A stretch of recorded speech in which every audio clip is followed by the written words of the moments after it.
Welcome to the last session in a three-part series on fraud prevention presented by Terry Tucker. Terry is the president of eCubed Consulting. eCubed's objective is to work with successful people to magnify their company's success. eCubed represents three E's: experience, expertise, and empathy. They offer services utilizing both financial and other information to improve operations and help companies make tough decisions. Terry has served over 10 years as the CFO and treasurer of a large multi-yard building company. In addition, she has worked as a CFO in the medical industry and as a senior accountant for Deloitte, Haskins & Sells and other public accounting firms. In addition to her experience, Terry graduated summa cum laude from Wright State University and has been a CPA for over 30 years. Having owned her own business, Terry understands all too well the pressures of operating a company. Terry, thank you for taking the time to present to us, and I will let listeners know that if you have any questions, feel free to email Terry at Terry Tucker, that's Terri, Tucker at e3-consulting.net.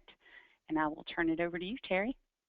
Terrific. So glad to know that everyone's out there. And I hope that what we can do today is to give you a little bit more insight about how we can move forward with our fraud prevention and strategies. So let's go ahead and get rolling with the seminar.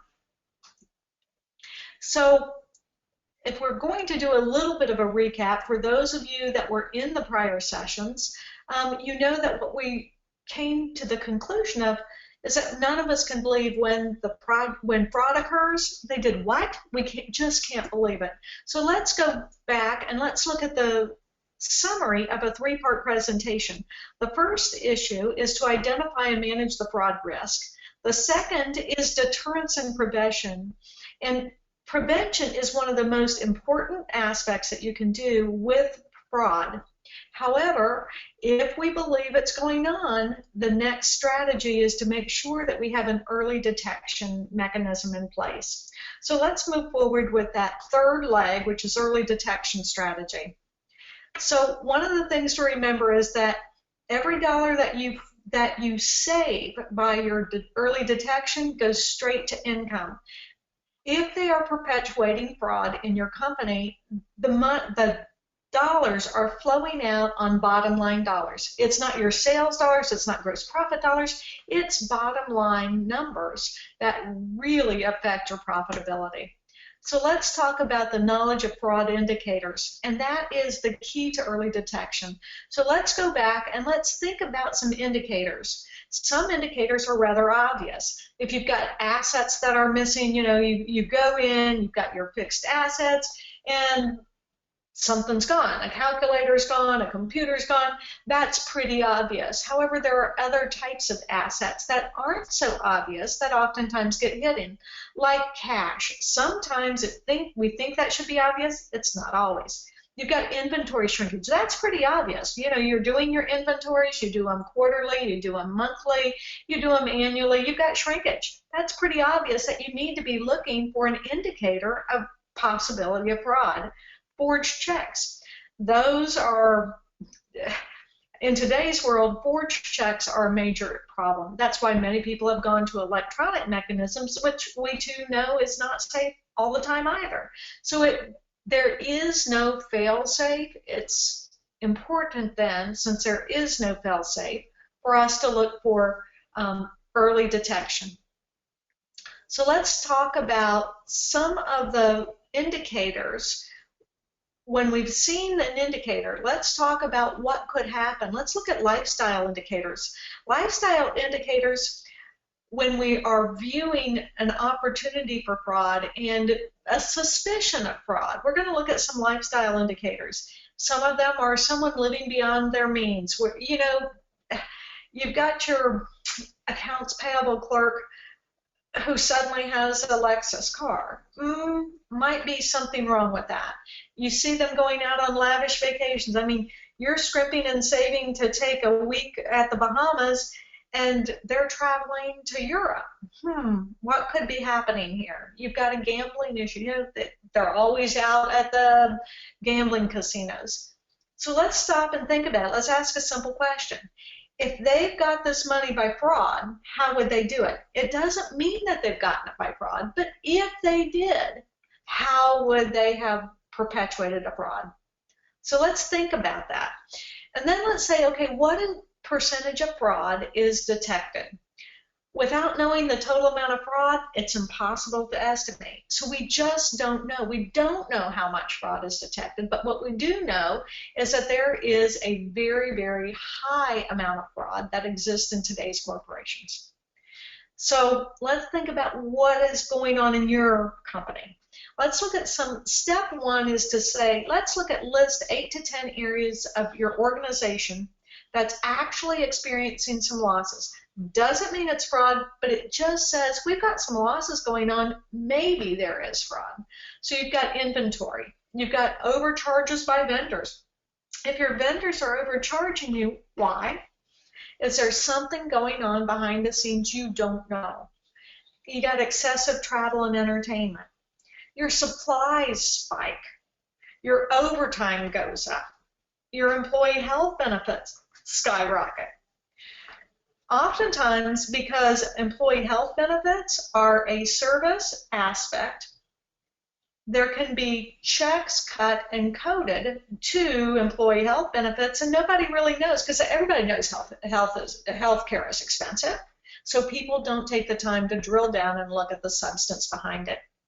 Point of sales activities. Yet somebody at the front counter, it's so easy to divert cash. And then, of course, you've got petty cash where people can say, oh, well, I don't have a receipt, I just gave this to somebody, and turn in a receipt to you. There's fraud. So let's talk about step 2. Let's look at a way that we can kind of evaluate it is say, let's do a high and low amount for each item on our list. So we're going to go back and look at that for a second. So we've got this list, we've got these items that we've got some losses on. So now what we're going to do is we're going to say, what's the high amount of fraud that that appears could be occurring, and what's the low amount? So once we realize that with our amount of our current losses, we might have some fraud. So when you look at it and you say, okay, we've had inventory shortages of $60,000, and oftentimes it's only $2,000 to $3,000. Well, let's think about that. Does that mean that we've got $2,000 worth of fraud, or the possibility? Well, do you want to live with $2,000 loss of fraud? If you do, well, that's a risk, but if not, we need to be investigating. So let's talk about, why do managers who we put in place to watch over our company's assets, why do the managers miss this fraud? Well, one thing is they don't know what to look for. Often the managers are in there working hard every day. They're dealing with large data sets, so they don't really see it's fraud. They've got 20 million things happening during the day, and they just overlook it. They know that something's going wrong. They know they've got losses, but they can't identify it. They can't pinpoint it, and when you say fraud, you're going, I don't want to get anybody in trouble unless it's for real. Well, they've got this huge amount of data sets to look at, and they can't quite figure it out. So what we want to do in our companies is to instruct people to look for fraud indicators daily. It becomes overwhelming if you're trying to go at inventory, your annual inventory. You've got this huge loss. Well, it must just be accumulation of all kinds of things over the course of the year. So you don't look for it. What we have to do for it, look for it daily. So let's talk about the other part of that is fraud detection is not the focus of our daily duties. As I said, our managers are out there. They're working hard. They're getting trucks going. They're getting people managed. They're placing orders. They're receiving product. They're doing all these things. So fraud detection is not the focus. That's one more aspect that they have to put time into that they really don't have the time for. So their challenge in their mind is, I don't have time for that. But what we know is the cost of not making fraud detection as a focus of daily duties It's a huge cost that the company can incur. So what we wanted to do is develop a detection method that's consistent with the daily duties. We don't want to make it something that is going to create a whole diversion for them. We want it to be built into their daily processes. So what we want to do then is we're going to look where strong prevention controls exist. The need for the detection is downplayed. So we're going to have our managers relying upon prevention. We can't assure that fraud's not occurring, so our managers need to rely upon prevention. We need to recognize that people who commit fraud work around the prevention controls. When we put a prevention control in place, and hopefully we're making everyone aware about fraud and fraud prevention, these individuals who want to commit fraud are going to try to develop a workaround. And we have to recognize that our preventive controls must be supported by strong detection controls. We can't just have preventative, because people are going to begin to get adjusted to the environment of the preventions, so they're going to find a way. If they're desperate, they're going to find a way to work around the prevention controls. So we have to have detection controls. Another element is that fraud indicators are noticed, implications are not realized, and oftentimes those indicators are explained away without investigation. So they just, as we were discussing, at the end of the year, you do your inventory, you've got an inventory session. Oh, it's just a procedural report. It's the computer reporting doesn't go through. We've always had that trouble. It's just the way the system reports it. Well, that opens the door by not addressing the weaknesses that we know exist. It opens the door for fraud to be perpetuated. The other thing is, many managers say, oh, it's someone else's responsibility. I mean, it can't be mine. I'm just out here managing the stocking of the shelves. It can't be my responsibility. I only control this little aspect. No, we have to have an integrated framework. And then the other reason many managers miss it is they just have a lack of time. They might see something that troubles them, but to pursue it takes more time. That's why we must assist them. So we've got another item, and that's one of the big ones, is that we're fooled by the people who commit the fraud. Some people are just good at it. And unfortunately, most of the people who are going to commit fraud have gained our confidence. In one form or fashion, they've gained our confidence. So we miss it. We don't really want to see it because we don't want to believe that about the people that are around us that we work with. So it's another contributing factor. So let's talk about how fraud is discovered. The main way that we can do within our companies on a daily basis is to use our employees and our internal controls. The managers choose to follow through on indicators. They need to know when something's wrong. They know it just doesn't feel or look right. But what we have to help them do is to choose to follow through on those indicators. We might set up a quarterly meeting that discusses fraud and how important it is to our company to watch over it. We might have a skepticism built into our daily processes. That means that we have to look at indicators so that we take that next step of investigation. So we could use one of the other ways that we discover it oftentimes is with the accounting staff. And that's one of the reasons why an accounting staff, although they're back office, they are attuned to the pulse of the company because they're seeing the dollars. What we want to do is make sure that we develop relationship where others are comfortable to bringing concerns to them. Your accounting and finance staff has the ability to span multiple departments and areas. They are looking at hard, cold numbers. They aren't stilted. They aren't softened by relationships, because too often the accounting staff is removed from the day-to-day operations. So they, on the one hand, they do bring a bit of impartiality. So if the accounting staff is part of your process, whereby someone says, if I have a problem, I'm going to go talk to accounting and see if they can help me. That can also help you to discover fraud. We also have to review reasonableness of the financial statement accounts. So as a manager, as an owner, you want to make sure that the reasonable check flies. Does it make sense that our health insurance has gone up 4 times in the last month? That doesn't make sense.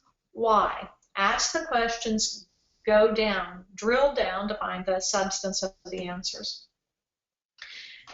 External auditors are also one way that fraud is discovered, but it's less likely that an external auditor is going to find it than if we have a good process of early detection within our company.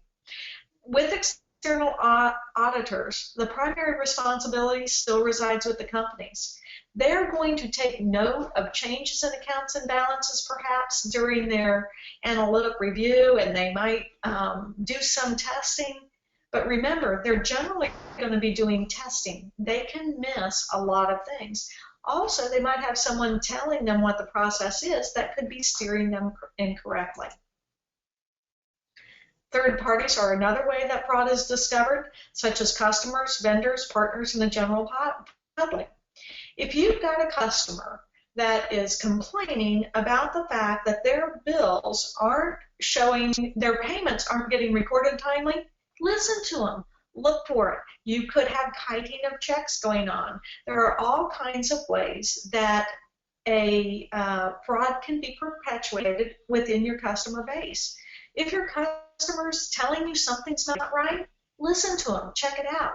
Similarly with your vendors. If the vendor is saying, you know, I gave you that credit, but you're still pursuing me for it, well, they could have given you the credit and someone might have taken off with it. Therefore, be sure to listen to what your external people are telling you. Don't take it for granted that they're just difficult, that your customer is difficult, that your vendor is trying to put the blame back on you or onto your company. Listen to them, investigate it. Sometimes the perpetuator, the person who is committing the fraud, will actually get it so complicated that they get careless and they're going to get sloppy and they're going to show their hand. When someone's caught in the act, at the appropriate time, ask, hey, who else is stealing? You might be surprised at the answer. Oftentimes when there is one person that is in the midst of fraud, there is someone else that either knows about it or is assisting with it. So don't hesitate to say, who else is stealing? One of the ways you can discover fraud is luck. The right question, at being in the right place at the right time, curiosity, and follow-up. It's called luck, but it's really diligence. So let's start about the fraud detection strategy. First thing we need to do and want to do is to think like a thief. Brainstorm on ways when you're driving to and from places, say, someone was going to steal from me. I've got inventory shortage. How could they perpetuate that? Brainstorm. How could they do it? Familiarize yourself with past occurrences. You know, your CPA is a wealth of knowledge. They've perhaps encountered or been a part of one of their clients having fraud. Ask them how it happened. When you go to your business meetings, when you go to your roundtables, ask if anyone else has experienced fraud and how it was committed. Do some research, go to conferences and trainings, and again, as I said, get input from your auditors or other professionals. So, like I said, think like a thief. If I was going to steal, what would I steal? Would I steal large items or small items? How would I do it? Look at it within the framework of your current business. What's most easily accessible? I just recently had a client in which they ended up having some of their funds taken out of their safe. There were a number of people that had always traditionally had access. At the end of the day, 3 packages were there, one of them wasn't. Well, unfortunately, 3 of the ones that were easy to put into a coat were missing. The rest of them were still there. So think about it. You're going to have large or small items. If you're going to have large items, when would the person do it? Let's say if you were going to take some lumber out, how would you do it? Would you do it when there were no load checks? Are you going to do it when the gates are closed? And no, you're probably not. You're going to do it when someone isn't looking and when it's not secure. So how would I do it? What would I do with it? What am I going to do with those things? Especially if it's an employee theft. Am I going to build a house? If you see those types of activities that an employee might have used your, let's say, inventory for, how are they going to do? What are they going to do with it? Is it seem unusual that your accounts payable person is now building a house? Especially one that's $500,000, might want to think about it. So then we're going to think about how would I do it? How could it be covered up? Is it going to be covered up with physical inventory or computer inventory? Questions consider. How can financial results be manipulated to hide reality? This is going into your back office aspects. You know, if I wanted to circumvent my accounts receivable, how can I manage the accounts receivable system and the financial system so that I can cover this up? What accounts would I use? Would I debit them or would I credit them? Well, once you start to think about that, drill down and start looking at unusual activities that are debits or credits. What forms are you going to need? What approvals are necessary? What reports might give the scheme away? Think about how it could be perpetuated. Then let's use aggressive discovery techniques. You're going to need to do discovery or attribute tests. We're going to look at physical inventory, cash shortages, unexpected variances, differences in confirmation of transactions and balances with customers and vendors. Oftentimes, your auditors are going to come in and do confirmations of customers and vendors' balances. If there's unusual discrepancies, check into them. Don't just take the first answer. You're going to look at exception reports and always listen to your customer complaints. It's one of the biggest ways you can find fraud. You're going to do discovery or attribute tests. We're going to determine whether an indicator does or does not exist. We're going to look for last-minute adjustments that change your financial results. Oftentimes, those last-minute adjustments are the ones that are the cover-up adjustments. Look for unexplained items on your reconciliations. Look for credit memos and other receivable adjustments after the end of the accounting period. That means, oops, something didn't get covered up enough, or I need to go back and reflect this differently.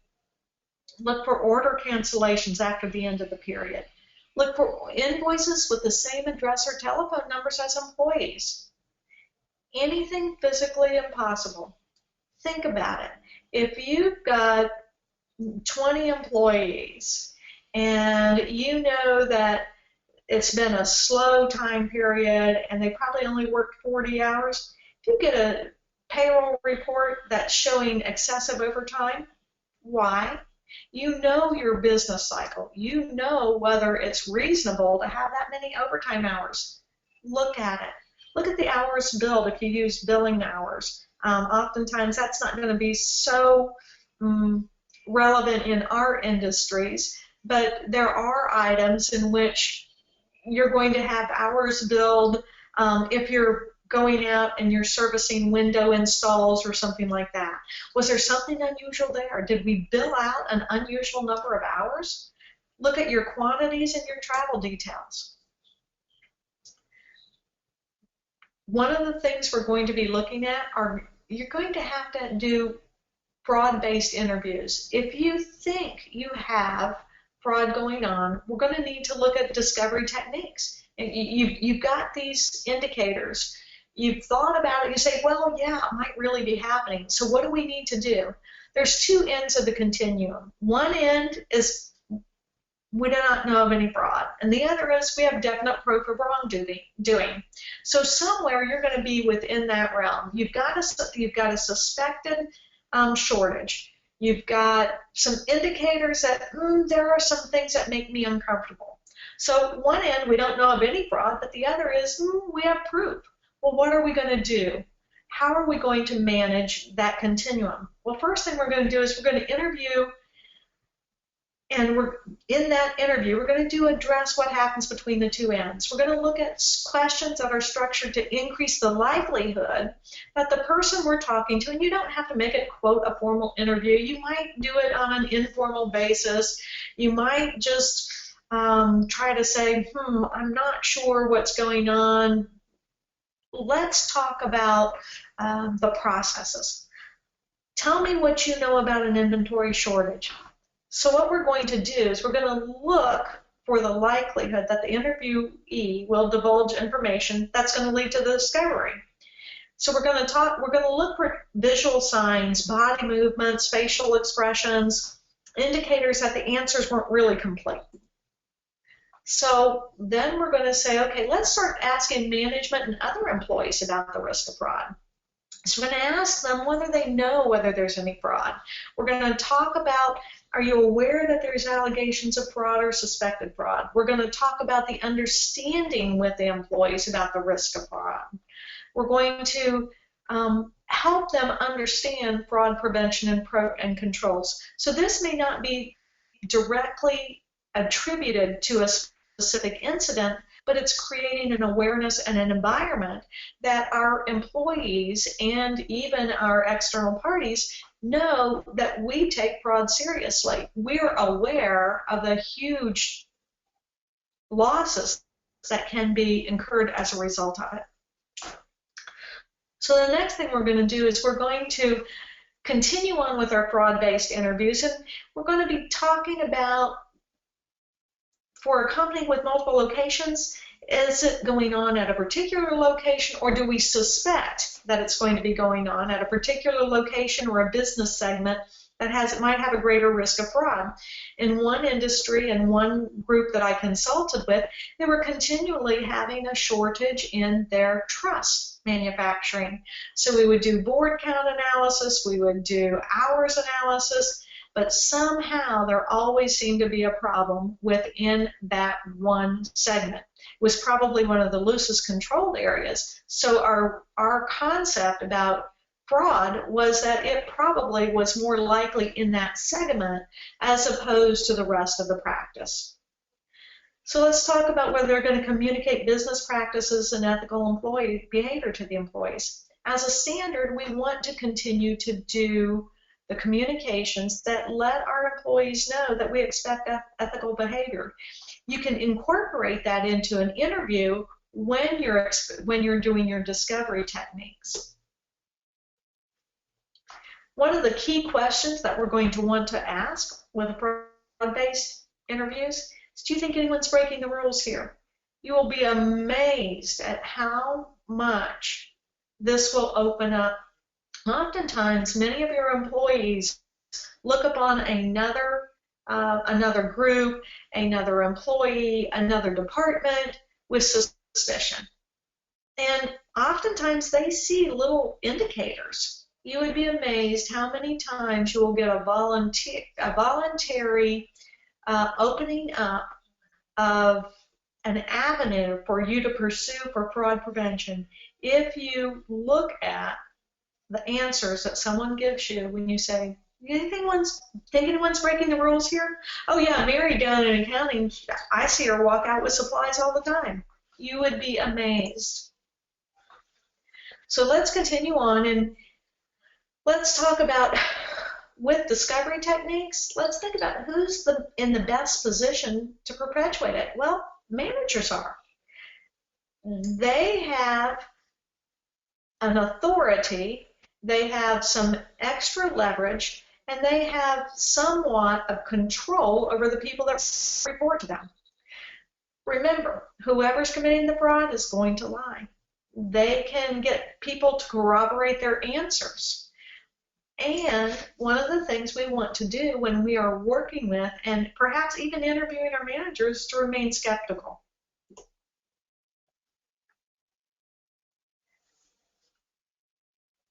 Let's talk about the next stage, which is the ongoing monitoring by our information systems and standard control procedures.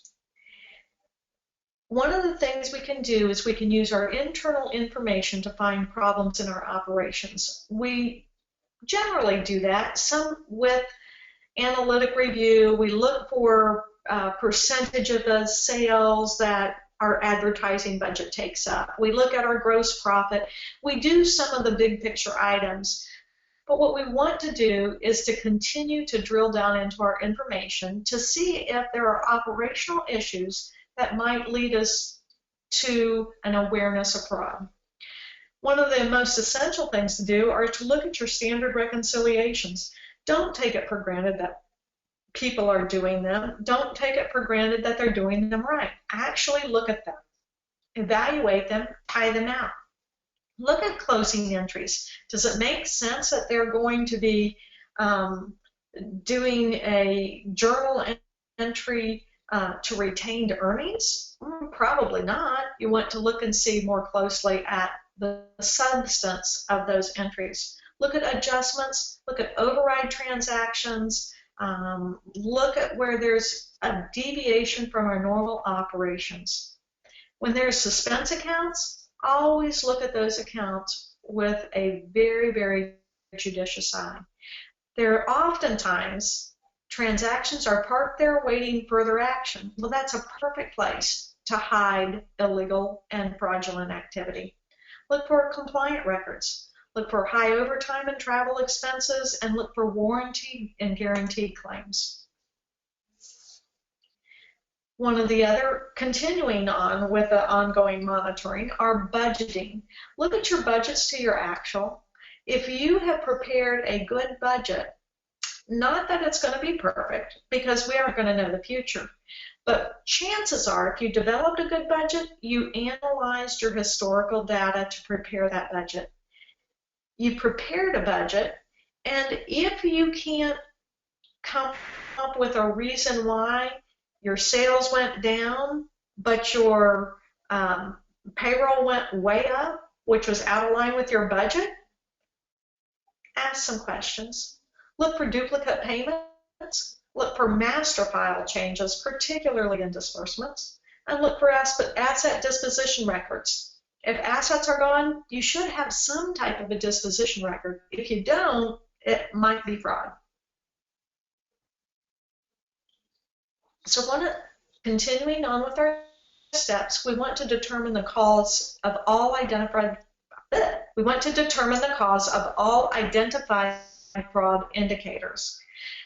All indicators should be investigated, and some signs of wrongdoing could be indications of errors or poor procedures or lack of training, mistakes, insufficient staff, but you still need to investigate it. It doesn't mean that it is always fraud, but it does mean that you need to look at it with a very judicious eye. Again, remain skeptical.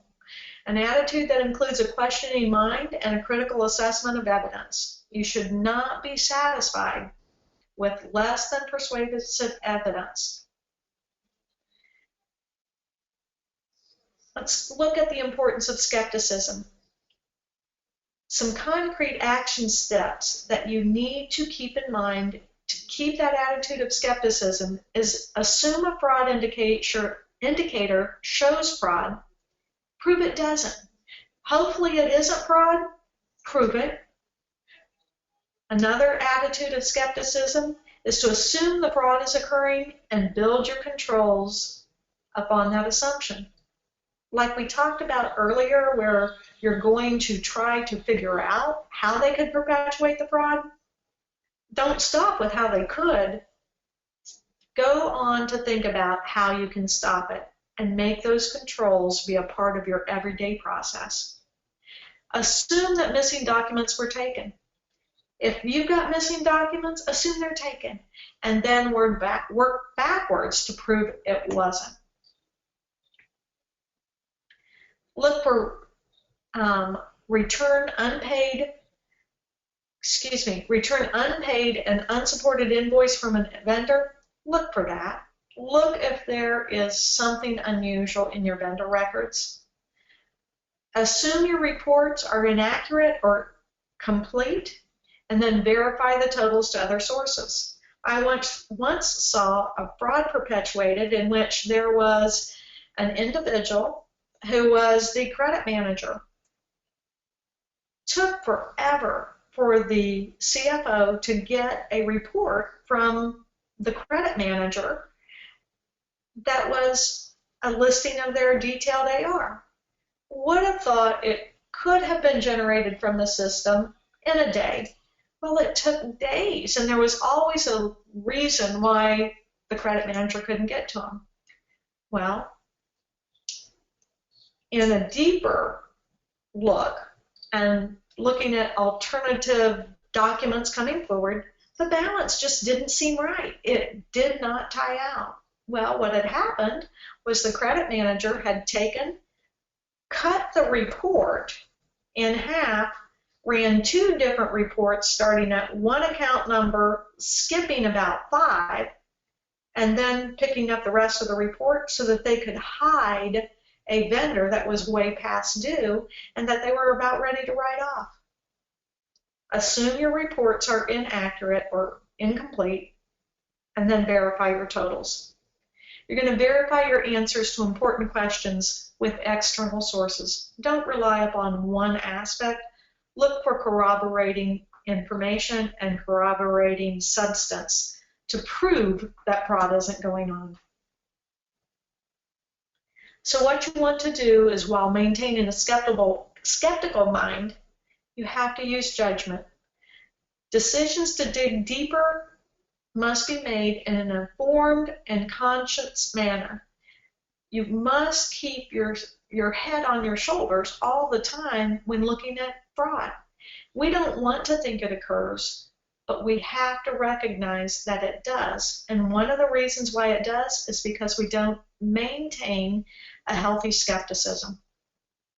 So I would ask questions, but we're pre-recording this. But if you have any questions, or if there was anything that is unclear, please don't hesitate to give me a call or to email me, and I'll be happy to give you some more guidance. Thank you for your time.